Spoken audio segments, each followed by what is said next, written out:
Dia ingin mendapatkan kekuasaan dengan membeli suara, karena dengan kekuasaan itu dia akan memproduksi kejahatan yang pada akhirnya bisa merugikan orang yang tadi disuap tadi. Betul, betul. Dalam politik uang itu sebagian besar uang yang digunakan itu biasanya dari hasil kejahatan pula. Kita memilih pemimpin dengan harga yang murah karena dibayar politik uang itu, terus pemimpin itu pemimpin yang korup, yang dipastikan akan korup gitu.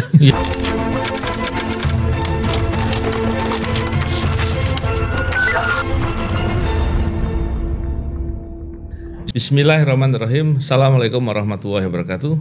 Salam integritas. Alhamdulillah kembali berbincang di podcast ini. Kali ini kita kembali berbicara terkait dengan masalah anti korupsi, integritas, dan pemilu. Ini menjelang pemilu ini tentunya banyak hal yang terkait dengan politik uang dan perlu dipahami, maka kita berbicara dengan ahlinya. Kali ini dengan Pak Bambang Wijayanto. Apa kabar Pak BW? Baik Mas. Saya kaget tadi Mas Novel bilang ahlinya politik uang. Ahlinya anti korupsi maksud saya Pak BW.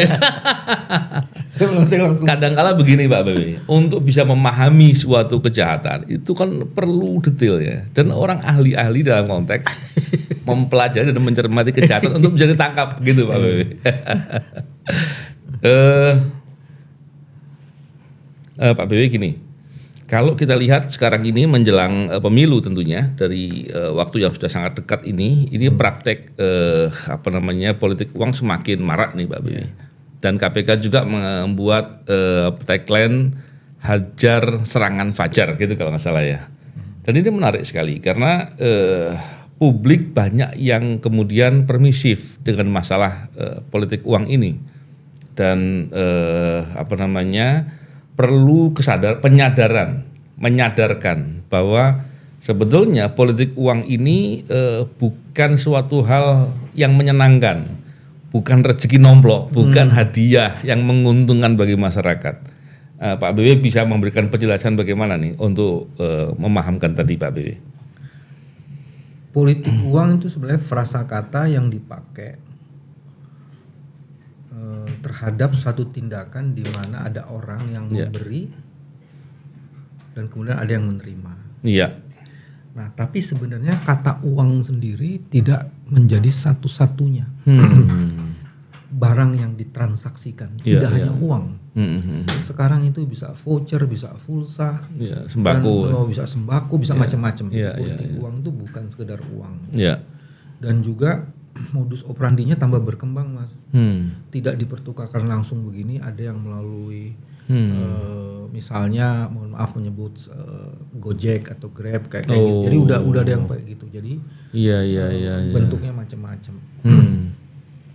Dan biasanya kemudian yang dipertukarkan itu kalau dalam konteks tahun politik pasti suara.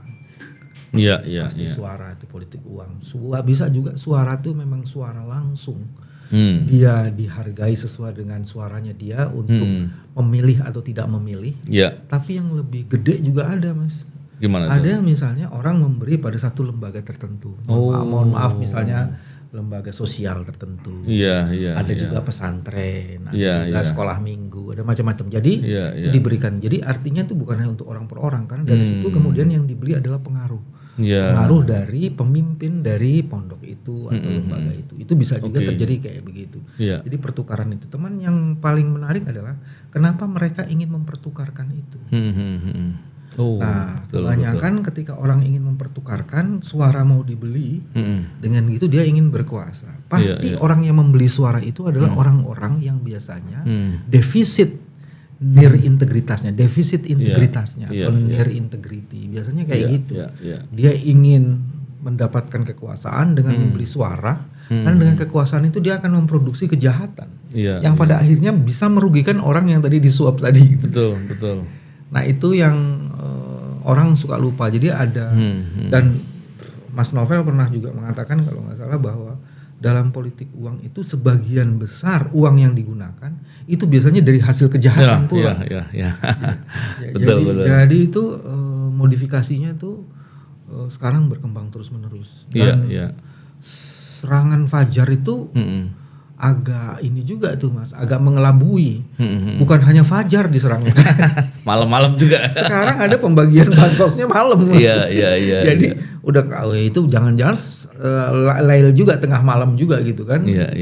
Jadi diversifikasinya tuh banyak banget. Memang begini Pak BW. Tadi yang Pak BW katakan soal asal usul sumber uangnya lah gitu ya. Dalam beberapa penanganan perkara saya pernah menelisik lah begitu, kemudian mengetahui bahwa ternyata uang-uang yang diberikan itu diantaranya adalah hasil kejahatan korupsi. Bisa dibayangkan kalau dia memberikan uang hasil kejahatan korupsi, berarti korupsi uang itu adalah uang hasil kejahatan gitu kurang lebih. Jadi masyarakat tentunya kalau mau ada yang mau menerima itu, berarti dia menyetujui dengan pelaku perbuatan korupsi. Ini kan menjadi hal yang sangat buruk lah gitu. Dan lagian begini Pak BW, orang mau memberikan kan nggak tiba-tiba, dan dia tahu kapan waktunya. Artinya itu sesuatu dengan perencanaan. Kalau dia ternyata sebelumnya adalah pejabat atau penyelenggara negara, dia telah mempersiapkan praktek korupsinya dulu gitu. Dia ambil uangnya dulu, dia kumpulkan sekian banyak dan kemudian dibagikan.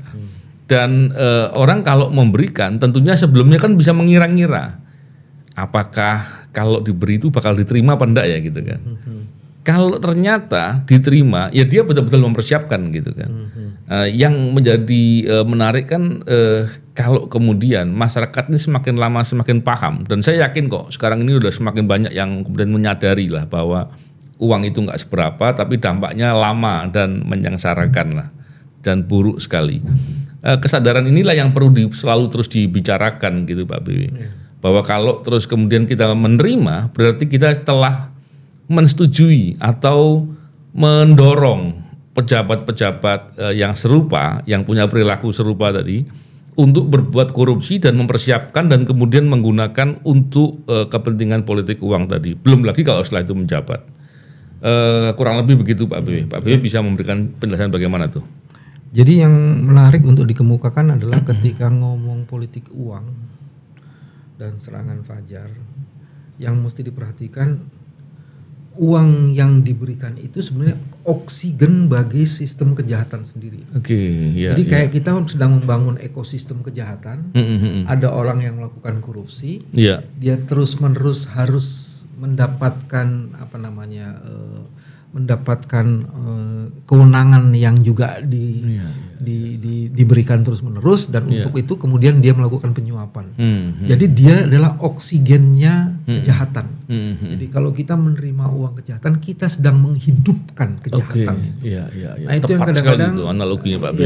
Jadi kadang-kadang orang suka lupa kita sedang menghidupkan kejahatan, menghidupi penjahat. Nah, itu yang mesti dilakukan. Terus yang kedua, orang suka lupa, jangan berpikir hanya satu suara saya saja, tapi harus berpikir apa dampak yang harus diterima dengan uang 100.000 dan kemudian kemiskinan merajalela, dia tidak mendapatkan pekerjaan yang baik, anak-anaknya tidak sekolah, jadi terlalu murah untuk dibayar dan dihargai dengan itu, karena dampak yang diterima. Jadi sudah menghidupi kejahatan, dia menerima dampak terbesar pula dalam periode yang cukup lama. Itu yang mesti dilihat tuh. Dalam sosiologi kejahatan, ingat loh, dampaknya itu dahsyat banget nih. Apalagi kalau kemudian kejahatan itu dilakukan karena kejahatan itu sebuah rezim, Mas. Jadi bukan orang per orang ini. Udah sistematis lah. Udah rezim. Nah, rezim itu yang memproduksi kebijakan itu yang tidak menguntungkan orang yang tadi disuap tadi. Dan nantinya akan terus begitu, Pak BW ya. Jadi kita sedang membangun ekosistem kejahatan dan menghidupkan kejahatan itu sendiri. Analogi Pak BW itu memang keren sekali dan pas betul itu Pak BW. Dan kan yang ngajarin Mas Novel, Mas suka lupa. Pak BW kan ahlinya tadi saya katakan. Kan gini Pak BW, kalau kita lihat dari di media sosial ya, banyak orang, saya khawatir diantaranya tuh politisi juga, yang kemudian membuat udah terima uangnya jangan dipilih. Ini kan saya khawatir ini kamuflase aja nih. Jangan menerima uangnya tapi jangan dipilih. Ini kan ngajarin bohong. Udah menerimanya suatu keburukan, kebiasaan jelek. Dalam perspektif agama pun itu suatu hal yang mendatangkan dosa atau laknat lah gitu dari Allah. terus kemudian disuruh bohong pula gitu. Jadi berbuat salahnya itu 2 kali. Dan melihat dari perspektif tadi Pak BW, memang tentunya kita perlu sadar bahwa pemilu ini adalah atau pemilihan umum pesta demokrasi sekarang ini adalah masa di mana masyarakat berharap adanya orang-orang yang betul-betul punya integritas, punya kualifikasi, punya kompetensi, punya kemauan yang sungguh-sungguh untuk membela kepentingannya, untuk bisa sejahtera, bisa menjadi lebih baik dan banyak hal lain lagi. Dan kalau dipertukarkan dengan uang yang tentunya sangat sedikit kalau dinilai tadi, pasti sangat sedikit karena nggak mungkin besar-besar yang diberikan kan Pak Bewi. Ini tentu akan mendatangkan kerugian yang besar dan sekian lama ketika kerugian itu akan terjadi ya kasarnya itu karena akibat dari perbuatannya tadi. Jadi menggambarkan tadi kan Pak Bewi. Jadi betapa ruginya masyarakat yang mau menerima tadi. Dan tentunya semakin banyak orang membicarakan itu, kita berharap orang kemudian sadar dan tidak mau berbuat begitu. Iya. Politik uang di tahun politik itu menjadi isu yang sangat penting dan strategis. Iya. Karena dengan politik uang itu kita sedang dibayar. Dan terjadi proses transaksi untuk memilih, pasti orang yang melakukan bukan orang yang amanah. Oke, ya. Orang yang punya integritas. Jadi kebayang betul, Mas, betul. Kita memilih pemimpin dengan harga yang murah karena dibayar. Terus pemimpin itu pemimpin yang korup, yang dipastikan akan korup gitu. Dan itu mengerikan sekali itu. Nah dari titik itu kemudian apakah kita mau mengorbankan diri kita untuk memilih itu? Nah memang di situ ada isu-isu yang berkaitan bukan hanya pidana, itu isu moral. Dan isu moral itu memang pilihannya kan baik dan benar gitu. Jadi di situ kalau dalam bentuk yang ideal memang tidak ada satu argumen untuk bisa menerima itu karena rezeki kita kan tidak ditentukan oleh uang itu sebenarnya. Cuman memang di level-level bawah itu terjadi dilema Mas Novel. Dilema itu yang menyebabkan akhirnya terjadilah pilihan-pilihan. Pilihan idealnya jangan terima uang itu. Pilihan keduanya terus kemudian orang mengembangkan itu. Kalau pilihan kedua kalau saya kalau udah terima itu laporkan. Jadi bukan terima untuk tapi terima dan laporkan. Laporkan ke siapa? Kepada lembaga yang punya otoritas. Laporannya kepada siapa? Kepada orang-orang civil society yang punya otoritas memantau. Laporannya kepada siapa? Kepada orang-orang yang dirugikan kalau kita terima uang itu. Jadi terima tapi laporkan. Nah, sekarang dilemanya itu apakah terima terus kita terima aja begitu. Nah, kalau uangnya itu dalam bentuk yang sebenarnya ya kalau kita cari sendiri bisa, terus apa alasannya menerima uang itu? Seperti itu. Nah ini yang dilema-dilema ini yang kemudian banyak menimbulkan tafsir-tafsir. Tapi kalau saya sih dalam posisi sebaiknya memang ditolak. Tapi kadang-kala kan begini Pak BW. Orang ketika tidak punya pekerjaan lah gitu atau pengangguran lah. Dan kemudian kondisi ekonominya yang sulit gitu. Kadang-kala kan bingung juga, mumpung ada ini kan gitu Pak Bewi. Seringkali melihatnya mumpung nih Pak Bewi. Nasihat dari Pak Bewi gimana tuh? Mas, situasi biasa dan situasi darurat beda. Jadi ini kalau itu bagi seseorang yang situasinya darurat, karena kalau hari itu dia tidak mendapatkan honor, tidak makan dan tidak bisa membiayai keluarganya, pasti ijtihadnya juga darurat Mas. Cuman kalau kita masih bisa mendapatkan uang sejumlah itu, dikasih segitu, kenapa nggak pilih yang halal saja gitu loh. Nah itu yang jadi harus dilihat sifat daruratnya itu. Sebab kalau kita tidak butuh-butuh banget, terus nerima itu apa alasan kita? Jadi justifikasi moral kita hilang sebenarnya. Tapi kalau dalam situasi darurat ya pakailah fikih darurat. Iya menarik sekali itu Pak Bewi. Dan memang saya tertarik sekali Pak Bewi katakan tadi bahwa orang yang mau memberikan uang untuk dirinya dipilih itu pastinya dia bermasalah lah gitu. Punya masalah, harusnya dia bisa dikenal dulu publik, bisa berbuat dulu ke publik sehingga kemudian saatnya pemilihan dia akan dilihat sebagai orang yang pantas untuk dipilih. Yang kedua ketika dia justru memberikan uang, berarti kemungkinannya kan ada dua. Dia berbuat korupsi dulu, kalau dia sudah pernah menjabat dan kemudian uang itu dipakai untuk memberi dan pasti dia akan cari uang lagi untuk berbuat yang sama.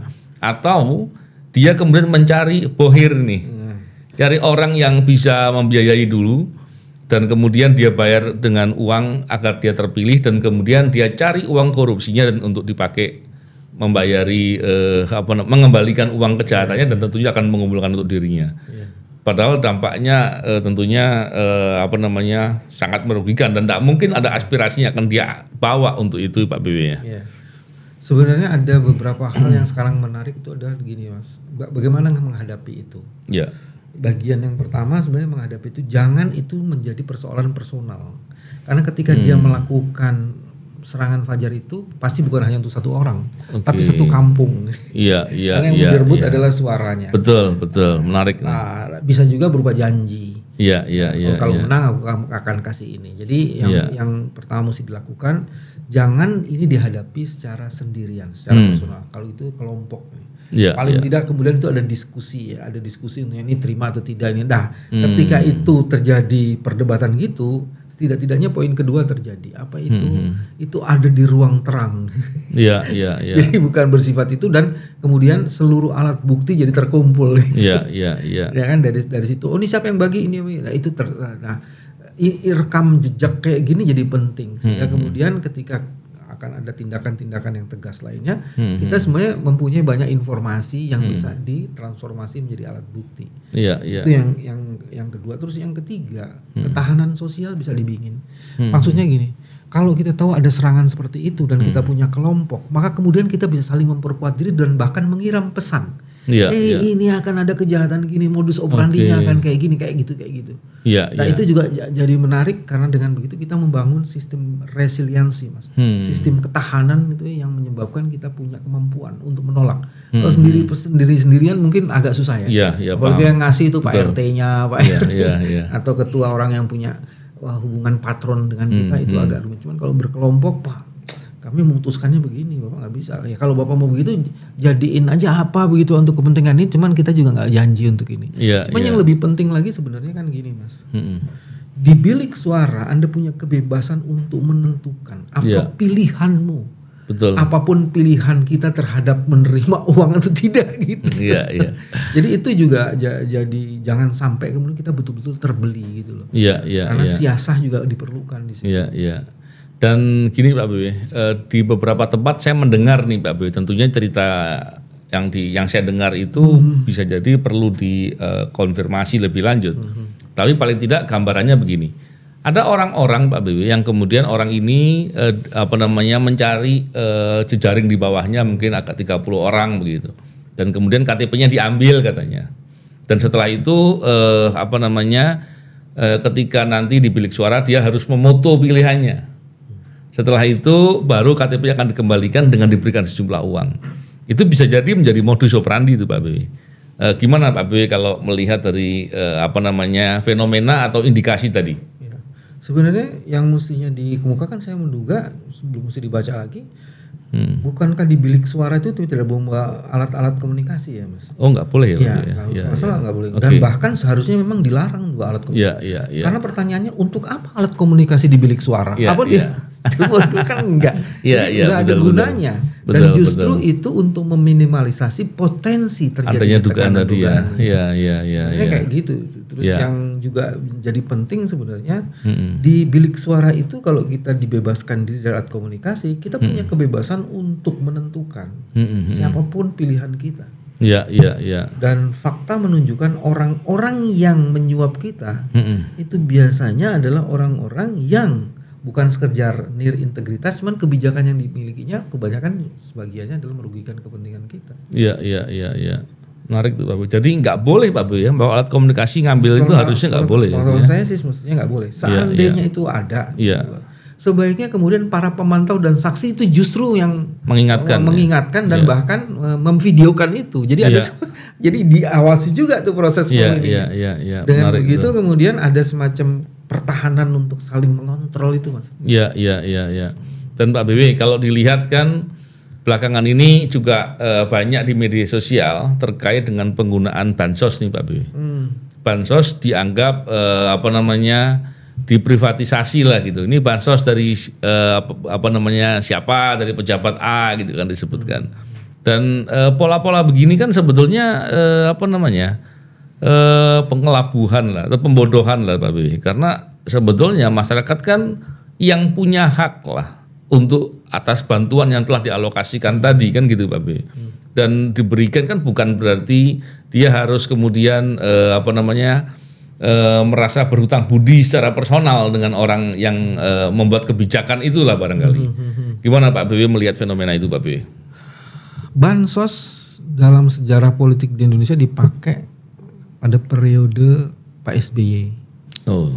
Tapi dalam sejarah perbudakan itu 1800 tahun yang lalu, sekitar 1800-an itu tahun 1800-an itu dipakai memang oleh para juragan-juragan yang ingin mengendalikan loyalitas dari para buruhnya, para pekerjanya. Jadi itu sebenarnya filosofi itu sama seperti sekarang ini.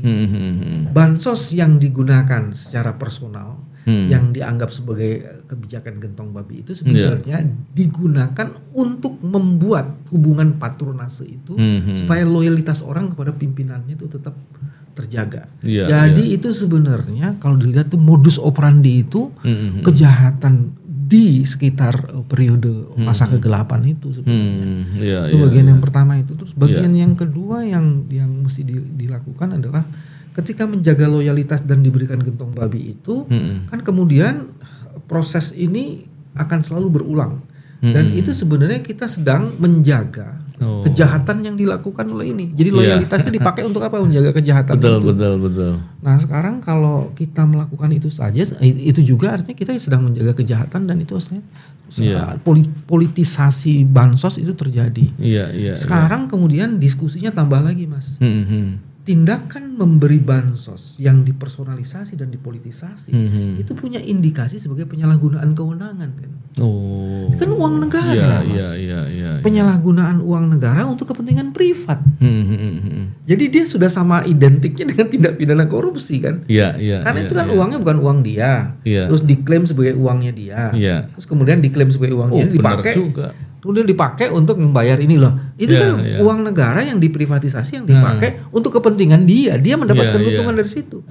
Makanya dalam perdebatan Capres itu kan kemarin bansos diberikan bukan untuk kepentingan si pemberi. Bansos memang ya sudah ada dana dari negara yang diberikan kepada masyarakat. Udah nggak usah dikasih embel-embel, itu duitnya negara gitu. Jangan kemudian dengan bansos itu kemudian dipersonalisasi, yang memberi bansos ini adalah siapa? Ini adalah korelasinya. Nah itu sudah personalisasi. Nah itu yang nggak bolehnya di situ. Bansosnya sih sebenarnya dalam konteks yang tadi baik-baik saja, dalam konteks darurat yang seperti itu. Sepanjang bansos tidak digunakan untuk membangun loyalitas supaya orang kemudian mengabdi kepada kepentingan kekuasaan semata-mata, itu sebenarnya bagus untuk memberikan jaminan sosial bagi orang-orang yang susah. Iya, menarik sekali. Tadi analogi Pak BW itu yang saya ingin garis bawahi dari Pak BW. Ketika kita mau menerima serangan fajar gitu Pak BW ya. Kita sedang menghidupkan ekosistem Pak BW, ekosistem korupsi gitu Pak BW. Dan membiarkan orang berbuat korupsi lagi gitu kurang lebih Pak BW. Tapi bahasa tepatnya tadi saya lupa persisnya.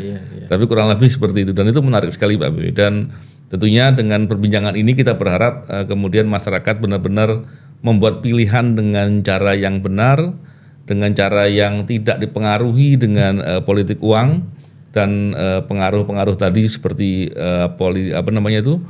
personalisasi bansos begitu dan lain-lain. Boleh pesan nggak Mas? Iya Pak B.